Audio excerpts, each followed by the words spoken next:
ام المؤمنین حضرت عائشہ صدیقہ رضی اللہ تعالی عنہا سے روایت ہے،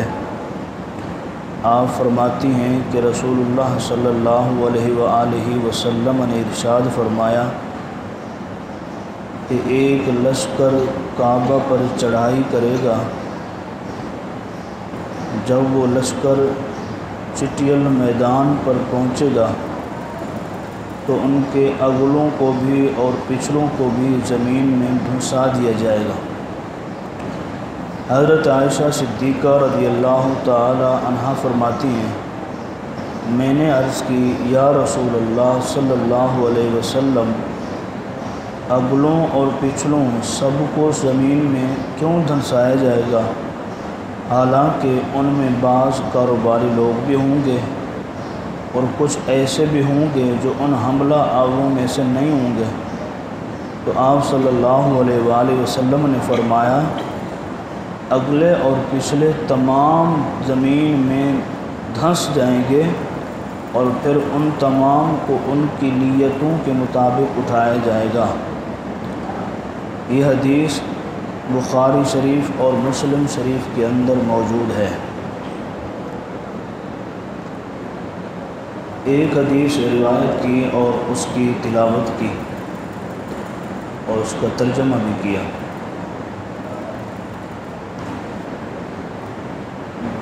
اللہ کریم اس حدیث مبارکہ کے ساتھ عمل اور اس سے نکلنے والے مسائل پر ہمیں عمل کی توفیق عطا فرمائے اور سمجھنے کی توفیق عطا فرمائے۔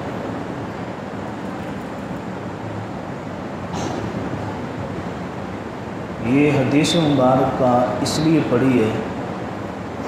بات صرف اور صرف کرنی ہے نیت پر۔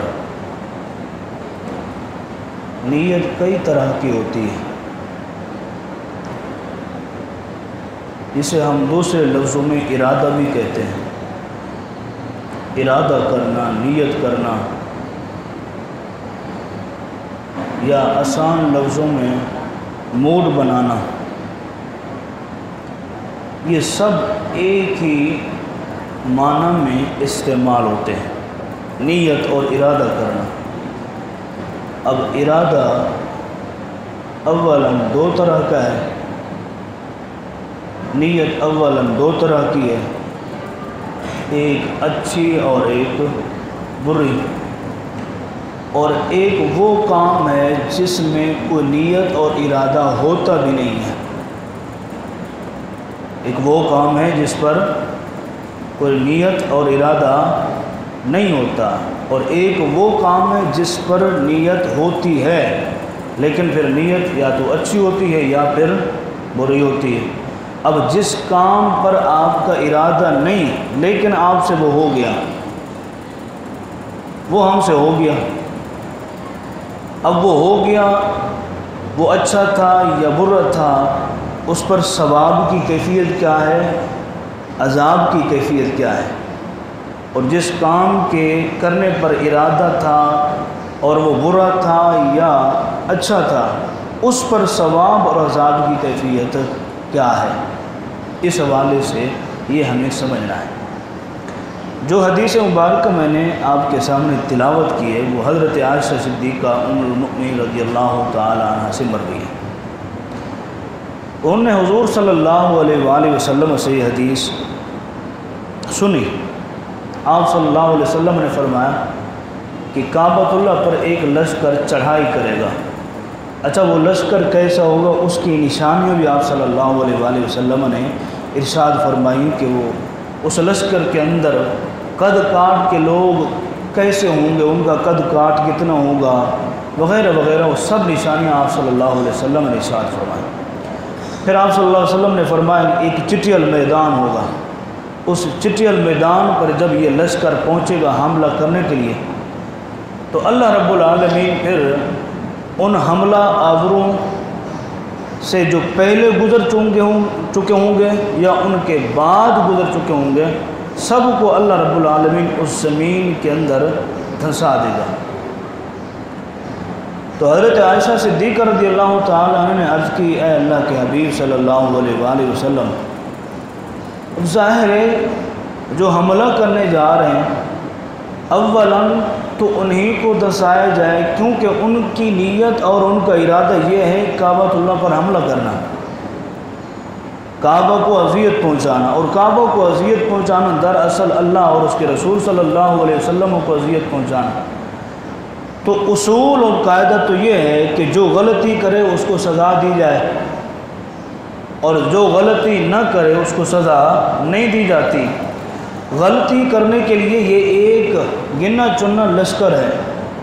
اسی کو ہی زمین کے اندر دھنسایا جائے، لیکن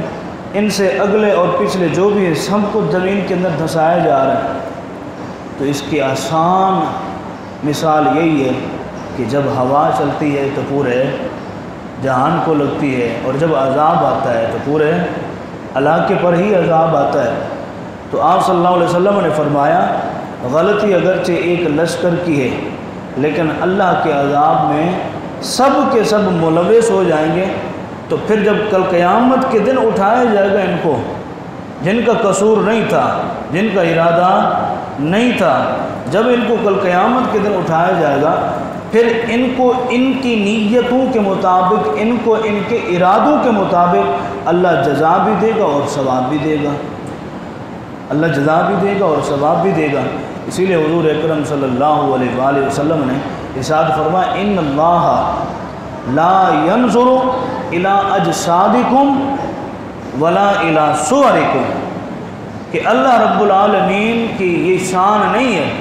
کہ تمہارے جسموں کو دیکھے اور تمہاری صورتوں کو دیکھے، کہ تمہارے جسم کتنے موٹے ہیں، تمہارے قد کاٹ کتنے لمبے ہیں۔ اللہ رب العالمین اس چیز کی طرف نہیں دیکھتا۔ تمہاری صورتیں کالی ہیں، سفید ہیں، گندمی رنگ کی ہیں، کس طرح کی ہیں، اللہ رب العالمین اس طرف بھی توجہ نہیں فرماتا۔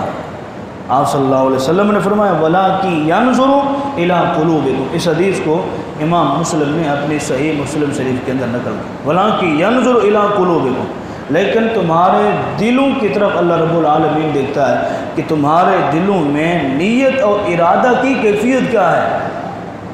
آج میں حدیث پڑھ رہا تھا، اس حدیث کے اندر آپ صلی اللہ علیہ وآلہ وسلم کے ایک صحابی مشہور و معروف حضرت ابو ہریرہ رضی اللہ تعالی عنہ اس حدیث کو نقل کرتے ہیں۔ آپ فرماتے ہیں کہ نبی کریم صلی اللہ علیہ وآلہ وسلم نے ارشاد فرمایا کہ با جماعت نماز ادا کرنے والا، با جماعت نماز ادا کرنے والا بازار میں نماز پڑھے یا گھر میں نماز پڑھے، تو با جماعت نماز جو ادا کی جاتی ہے وہ 27 سے لے کر 30 گنا تک درجے میں اوپر ہو جاتی ہے، درجے میں فضیلت رکھتی ہے۔ اب یہ حضرت ابو ہریرہ رضی اللہ تعالیٰ عنہ نے فرق بتایا کہ با جماعت نماز بازار میں اور گھر میں ادا کرنے سے 27 یا 30 گنا درجوں میں اوپر ہو جاتی ہے، بلند ہو جاتی ہے۔ آگے حضرت ابو ہریرہ رضی اللہ تعالیٰ عنہ فرماتے ہیں کہ وہ اس کی وجہ کیا ہے، اس کی کیفیت کیا ہے، یہ 27 یا 30 درجے کیوں بڑھ رہی ہے، 27 یا 30 درجے کیوں بڑھ رہی ہے؟ وہ اس لیے بڑھ رہی ہے کہ آپ جب گھر سے نکلتے ہیں تو آپ وضو کرتے ہیں، وضو کر کے آپ کی نیت اور ارادہ کیا ہے کہ مجھے جماعت میں شریک ہونا ہے اور مجھے جماعت کا ثواب حاصل کرنا ہے، یہ آپ کی نیت اور آپ کا ارادہ ہے۔ اب وہاں سے آپ چلے گھر سے 40 قدم 50 100 قدم جتنا بھی دور تھا، اب یوں نہ آپ کے ذہن میں نہیں آنا چاہیے کہ جی چل کے آئیں تو ثواب، گاڑی چلا کر کے آئیں تو ثواب نہیں، کسی نہ کسی طریقے سے آپ مسجد پہنچ رہے ہیں، ٹھیک ہے، اگرچہ وہ آپ کا ایک وسیلہ اور ذریعہ ہے آپ کو لے آنے کا، لیکن پھر بھی آپ چل کے تو آئے۔ گھر سے نکلے وضو کر کے، نیت اور ارادہ یہ ہے کہ مجھے جماعت میں شریک ہونا ہے، اب آپ لیٹ ہو گئے، آپ لیٹ ہو گئے، اب 27 درجے اور 30 درجے جماعت کے ہمیں اس وقت اصولی طور پر ملنی چاہیے جب ہم نماز کی 4 رکعتوں کو پالیں، 3 رکعت پالیں یا 2 رکعت پالیں، تو ہم 30 درجے یا 27 درجے بلند ہو جائیں گے۔ لیکن بعض اوقات ایسا بھی ہے کہ ہم کبھی 1 رکعت میں پہنچتے ہیں، کبھی 2 رکعت میں، کبھی 3 رکعت میں، کبھی اتحیات میں ہی پہنچ جاتے ہیں۔ تو سوال یہ ہے، ارادہ اور نیت تو یہ تھی کہ مجھے جماعت میں شریک ہونا ہے، جماعت کا ثواب حاصل کرنا ہے۔ تو سوال یہ ہے کہ میں نے تو جماعت مکمل پائی نہیں، کیا میں 27 اور 30 درجے کا مستحق ہوں؟ تو یہاں پر بھی وہی بات آ گئی کہ آپ کی نیت اور ارادہ ٹھیک تھا، اس لیے اگرچہ آپ کو 4 رکعتیں نہیں ملیں، آپ کو تحیات مل گئی ہے جماعت کے اندر، اللہ کی بارگاہ سے آپ کو 27 درجے ثواب عطا فرمایا جائے، کیونکہ نیت اور ارادہ ٹھیک تھا۔ اب جماعت بھی پالی، گھر سے نکلے وضو کر کے جماعت پالی، بس آپ کا یہی ارادہ تھا کہ مجھے جماعت سے نماز پڑھنی اور پھر گھر جانا ہے، بس یہی ارادہ تھا۔ لیکن آپ گھر سے نکلے، مسجد میں پہنچے، نماز پڑھی، اور اس کے ساتھ ساتھ آپ نے تھوڑی سی تلاوت بھی کر لی۔ آپ کی نیت اور ارادہ نہیں تھا، تلاوت قرآن کا ارادہ نہیں تھا، یا اللہ کے گھر میں کوئی صدقہ دینے کا ارادہ بھی نہیں تھا، یا کسی سائل کو اس کی مدد کرنے کا ارادہ اور نیت نہیں تھی، لیکن یہ سارے کام آپ کرتے جا رہے ہیں، سارے کام آپ کرتے جا رہے ہیں، آپ کی نیت اور ارادے میں صرف جماعت کی نماز تھی، جماعت نماز تھی، اس کے علاوہ اور کچھ نہیں تھا۔ اب حضور اکرم صلی اللہ علیہ وآلہ وسلم کے صحابی حضرت ابو ہریرہ رضی اللہ تعالی عنہ فرماتے ہیں کہ یہ سارے عمل یہ جو کر رہا ہے، اگرچہ ایک کام میں نیت اور ارادہ ہے، باقی کاموں میں اس کی نیت اور ارادہ نہیں تھا، لیکن کرتا جا رہا ہے، اور مسجد میں بیٹھا ہے، تلاوت قرآن کر رہا ہے۔ حضور نے فرمایا جب تک اس کا وضو نہیں ٹوٹے گا تب تک فرشتے اس کی بخشش اور مغفرت کے لیے دعا کرتے رہتے ہیں، فرشتے اس کی بخشش اور مغفرت کے لیے دعا کرتے رہتے ہیں۔ اب اگرچہ دوسری نماز کا وقت کیوں نہ آ جائے، تیسری نماز کا وقت کیوں نہ آ جائے، چوتھی نماز کا وقت کیوں نہ آ جائے، فرشتے اس کے لیے مغفرت کی دعا کرتے رہتے ہیں، کیونکہ یہ ثواب اور بخشش اس کے لیے کیوں دی اور مانگی جا رہی ہے، اس کی نیت اور اس کا ارادہ درست تھا۔ تو ہمیں اپنی نیت اور اپنے ارادے کو بہتر کرنا چاہیے۔ حضور اکرم صلی اللہ علیہ وآلہ وسلم کی اور بھی بہت ساری حدیث ہیں، مجھے یاد آ رہا ہے کہ میں نے ایک مرتبہ پہلے بھی سنایا تھا اس حدیث کا خلاصہ۔ وہ آپ صلی اللہ علیہ وسلم نے ارشاد فرمایا تھا کہ 3 لوگ جو ہیں وہ جا رہے تھے سفر پر، غار میں چلے گئے، اور پھر جو ہے وہ چٹان ایک غار کے منہ پر آ کر کے بیٹھ گئے، تو پھر انہوں نے ہر ایک نے ایک اپنے اپنے عمل کا واسطہ دیا اللہ کی بارگاہ۔ اب عمل تو آپ نے بھی کیے سارے، پچھلے رمضان بھی کیے، اس سے پچھلے، لیکن آپ کو آپ کے عمل کی کیفیت کا خود کو علم ہے۔ مجھے پتہ ہے کہ میں جو عمل کرتا ہوں میرے عمل کے اندر کتنا اخلاص ہے اور کتنا دکھلاوا ہے۔ بعض کام آپ کو وہ بھی یاد ہوں گے کہ جو آپ نے کیے ہوں گے، اور آپ کو دلی طور پر کچھ عرصہ تک راحت محسوس ہوتی رہی ہوگی، سکون ملتا رہا ہوگا۔ اور میں کبھی ایسا کام کر جاتا ہوں تو وہ مجھے تاریخی طور پر ذہن میں رچ اور بس جاتا ہے۔ کیوں یہ ایسے کام ہمارے دل میں کیوں بیٹھ جاتے ہیں؟ کیونکہ ان کاموں کے اندر ہمارے دلوں میں بھرپور اخلاص ہوتی ہے، بھرپور اچھا ارادہ اور اچھی نیت ہوتی ہے۔ مسجد کے لیے اعلان ہوتا ہے، جی مسجد کے لیے تعاون کریں، یہ تعمیراتی کام، فلانا تعمیراتی کام، تو آپ کے دل میں ایک نیت اور ایک ارادہ آیا کہ یار میں اور تو کچھ نہیں کر سکتا، لیکن میں مسجد کا یہ کام کر سکتا ہوں، میرے اندر یہ صلاحیت ہے۔ آپ اٹھتے ہیں اور آپ مسجد کا وہ کام کر دیتے ہیں، یہ کام آپ نے اللہ کی رضا کے لیے کیا ہے، یہاں پر آپ کو کوئی داد اور تحسین دینے والا کوئی نہیں تھا، کسی نے آپ کے متعلق یہ اعلان بھی نہیں کیا جی ماشاءاللہ سے فلاں نے اتنا دے دیا اتنا دے، کوئی اعلان نہیں کیا، لیکن آپ کا مقصد، آپ کا ارادہ صرف اور صرف اللہ کی رضا کی خاطر، اللہ کے گھر کے لیے تھا۔ اب یہ کام آپ کے دل میں بیٹھ گیا، یار میں نے اور تو پتہ نہیں کام کوئی ڈھنگ کے کیے ہیں یا نہیں کیے، لیکن یہ میں نے کام ماشاءاللہ سے بہت اچھا کیا، دل کو راحت ملی، دل کو سکون ملا۔ اب صحابی رسول آ کر کے سوال کرتے ہیں، یا رسول اللہ نیکی اور برائی میں فرق کیا ہے؟ نیکی اور برائی میں فرق کیا ہے؟ تو آپ صلی اللہ علیہ وسلم نے ارشاد فرمایا، نیکی وہ ہے کہ جس سے تیرے دل کو راحت اور سکون پہنچے، اور برائی وہ ہے جس سے تیرے دل کو تکلیف پہنچے، جو بار بار تیرے دل میں کھٹکتی رہے۔ سمجھ لے کہ اس نے کہیں نہ کہیں اس کام میں غلطی کی ہے، غفلت کی ہے، سستی برتی ہے۔ یہ آپ صلی اللہ علیہ وسلم نے 2 جملوں میں نیکی اور برائی میں ایک فرق بتایا۔ تو میں کہہ رہا تھا کہ ان 3 افراد نے ہر ایک نے اپنے اپنے عمل کا ایک واسطہ دیا۔ ایک یہ کہہ رہا ہے، یا رب العالمین میں اپنے والدین کی خدمت کرتا تھا، ان کو دودھ پلاتا تھا، اپنے بچوں کو اس وقت تک نہیں پلاتا تھا جب تک میرے والدین نہیں پی لیتے تھے۔ یا رب العالمین یہ جو کام میں کرتا تھا اخلاص کی خاطر کرتا تھا، والدین کی خدمت کے لیے کرتا تھا، ثواب کی نیت سے کرتا تھا۔ میرے مالک میرے دل کی کیفیت کو تو جانتا ہے، میں تو یہ کام ٹھیک کرتا تھا، میرے اس کام میں اخلاص اور نیت اچھی تھی، مجھے اجر دے، اس چٹان سے چھٹکارا دے۔ دوسرا اٹھا، اس نے اللہ کی بارگاہ میں یہی وسیلہ دیا، یا رب العالمین میں اپنی چچا زاد پر فرشتہ تھا، لیکن 60 سالی کے عالم میں اس نے مجھ سے امداد مانگی، میں نے اس سے شرط رکھی کہ اتنے سکے دوں گا، اتنے دینار دوں گا، لیکن میری ناجائز خواہش کو پورا کرو۔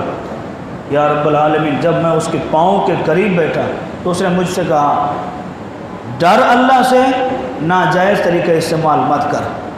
جب اس نے یہ کہا کہ ڈر اللہ سے، ناجائز طریقہ استعمال مت کر، تو میں ڈر گیا تیرے خوف سے، تیری پکڑ سے، تیری گرفت سے میں ڈر گیا، میں نے یہ کام تیرے ڈر اور خوف سے اور تیرے عذاب سے بچنے کی خاطر کیا، یا رب العالمین چھٹکارا دے۔ تیسرا اٹھا، اس نے بھی ہاتھ کھڑے کیے، یا رب العالمین میرا ایک مزدور تھا، کام کرتا تھا، وہ بھاگ گیا، اس کی مزدوری تھی، اس کی مزدوری سے میں نے جانور خریدے، پالے، بڑھتے رہے، پھر وہ مزدور مجھ سے ملنے کے لیے آیا، اس کے ذہن، اس کے وام و گمان میں بھی نہیں تھا، جب وہ آیا مجھ سے مزدوری طلب کرنے کے لیے تو میں نے کہا یہ سارے کے سارے جانور تیرے ہیں؟ تو اس نے کہا یہ میرے کیسے ہو سکتے ہیں؟ تو میں نے اس کو کہا کہ یہ تیری اجرت کے میں نے جانور خریدے تھے، یہ اس کے بڑھتے اب بڑھ گئے، یہ تیرے ہیں میرے نہیں ہیں۔ یا رب العالمین میں نے صرف اور صرف اخلاص کی خاطر کیا تھا، اگر یہ کام ٹھیک ہے ہمیں چھٹکارا دے دے۔ حضور اکرم صلی اللہ علیہ وسلم فرماتے ہیں ہر ایک نے اپنے اپنے نیک عمل کا واسطہ دیا۔ اب ظاہر ہے عمل تو ان کے بھی بہت تھے، کام تو اچھے ان کے بھی بہت ہوں گے، لیکن جس کام کے کرنے پر ان کو مکمل طور پر اعتماد تھا کہ یہ کام ہم نے 100% اللہ کی رضا کے لیے کیا ہے، اللہ کی خوشنودی کی خاطر کیا ہے، تو انہوں نے اپنے ان تینوں کاموں کا واسطہ دیا، اللہ پاک نے ان کو اس چٹان سے چھٹکارا دے دیا۔ آج کرنے کا مقصد یہ ہے کہ ہم کسی بھی طرح کا کوئی کام کر رہے ہیں تو ہمارے ہر کام اور ہر عمل کے اندر خالصتاً نیک نیتی اور نیک ارادہ ہونا چاہیے۔ حضرت موسیٰ علیہ السلام نے اللہ کی بارگاہ میں اس امت کو اپنی امت میں شامل کرنے کے لیے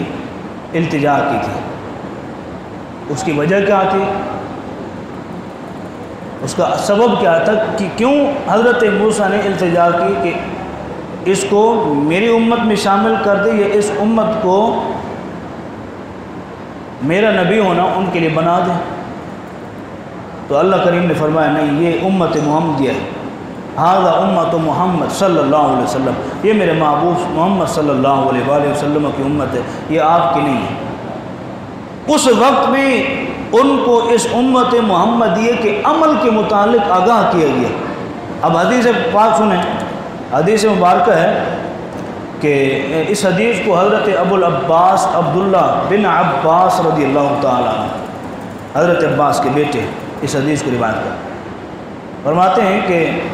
نبی کریم صلی اللہ علیہ وسلم نے ارشاد فرمایا کہ بے شک اللہ تعالیٰ برائیوں پر عذاب اور نیکیوں پر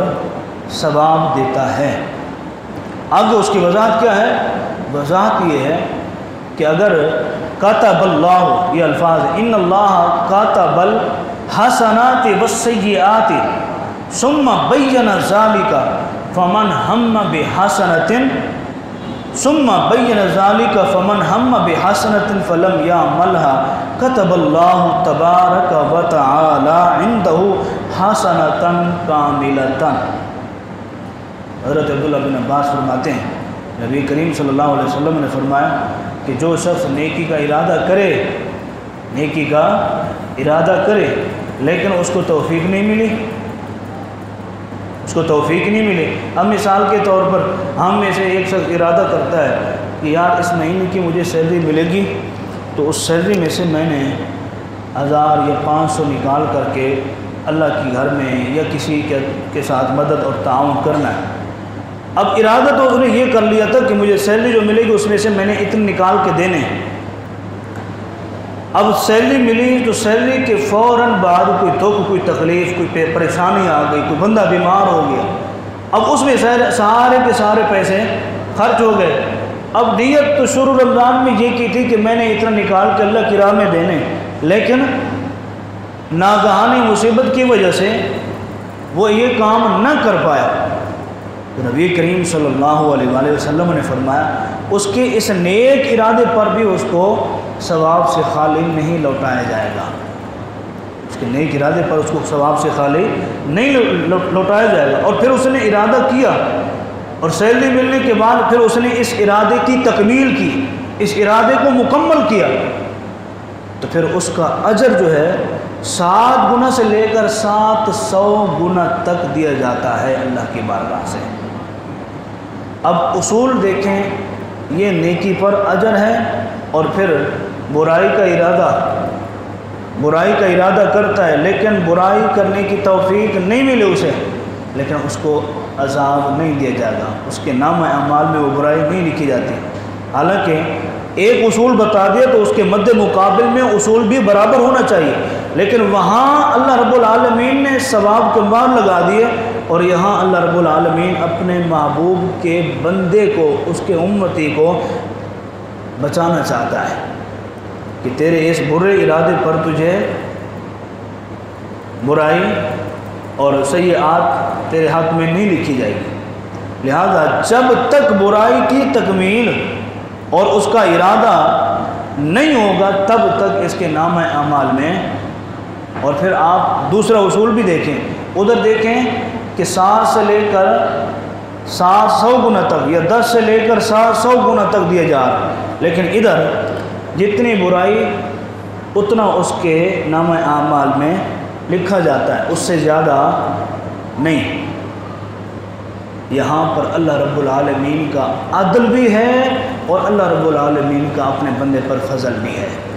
اللہ کریم توفیق عطا فرمائے، وما توفیق الا باللہ۔